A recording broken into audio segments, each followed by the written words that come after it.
Well, the legs on this planter are big, thick, heavy pieces of wood. Now, normally when we're making legs like this, we'd start out with one big chunk of wood. Then we have to cut mortises in it here at the top and then near the bottom, and those are for the rails that form the sides of our planter. Now, in order to cut the mortises, I drill out most of this and then start squaring it up with a chisel and mallet. Now, on big pieces like that, it's kind of a lot of work, and as you know, I'm sort of opposed to a lot of work. So there's a little bit easier way to do it. We're actually going to glue up the legs from 3 pieces, and it looks like this. So the wide piece with a notch here at the top and another notch near the bottom, and then there's a long rabbet here, and that's for our second piece that comes in.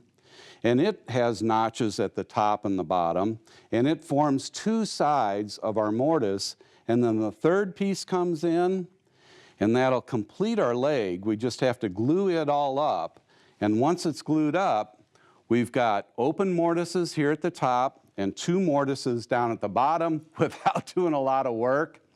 Well, in order to cut all these notches, I'm going to head over to the table saw. Well, in order to make these extra wide notches, I've gone ahead and mounted a dado set in my saw. Then I've also added an auxiliary fence to the miter gauge. And one last thing, a stop block on the end of the auxiliary fence. Now what that does is it positions my workpiece so when I make the first pass, it's at the bottom of the notch and it's exactly there on all the pieces. Then I've positioned my rip fence so as I slide the piece over to make the notch, the top cut is the same on all the pieces. So I'm ready to start cutting. I'll make one pass, then continue making passes until the piece is butted against the fence for the last pass. Well, after cutting this notch down here on the bottom on all the pieces, I need to cut one here at the top. And to do that, I've repositioned my fence so that as I slide the piece across, I make sure that this one pass is exactly the same on all 8 pieces. I'll make one pass, then continue to clean out the notch. Well, that completes the notches at the top and near the bottom of each workpiece. Now there's one more cut to make, and that's cutting this extra wide rabbet. Now to do that, I've mounted a wooden auxiliary fence onto my rip fence and partially buried the dado set. Now I'll make that cut in 2 passes. I'll make one pass, then move the fence over and make a second pass.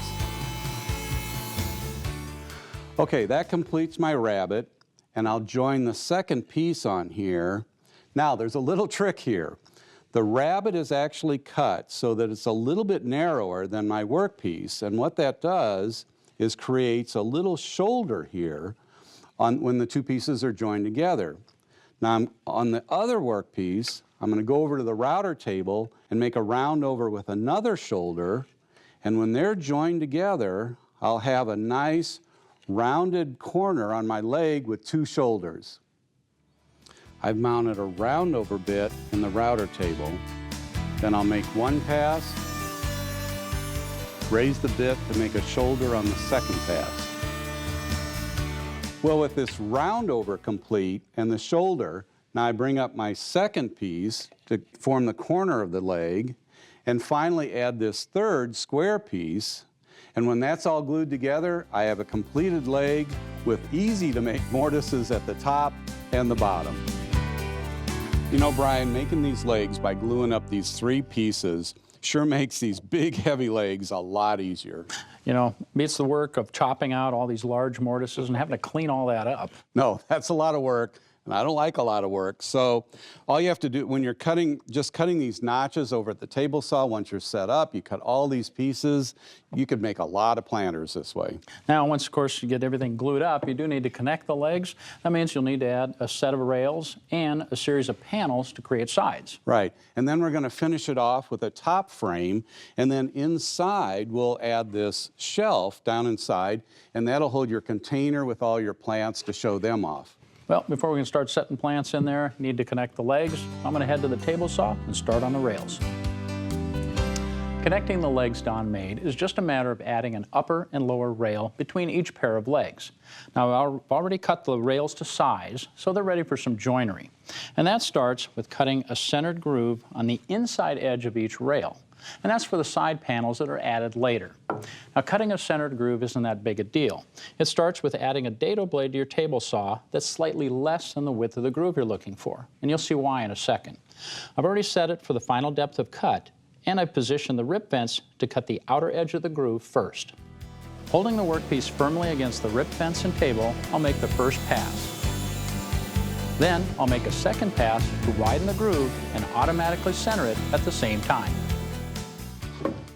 Well, I've taken care of cutting the centered groove on the inside edge of all the rails. So the next step is to cut tenons at each end of the rail.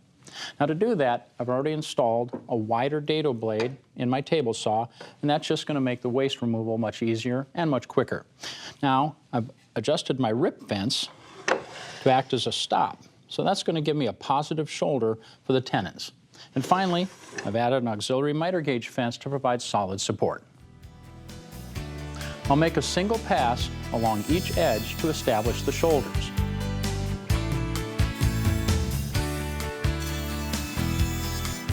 Then I'll make multiple passes to remove the remaining waste.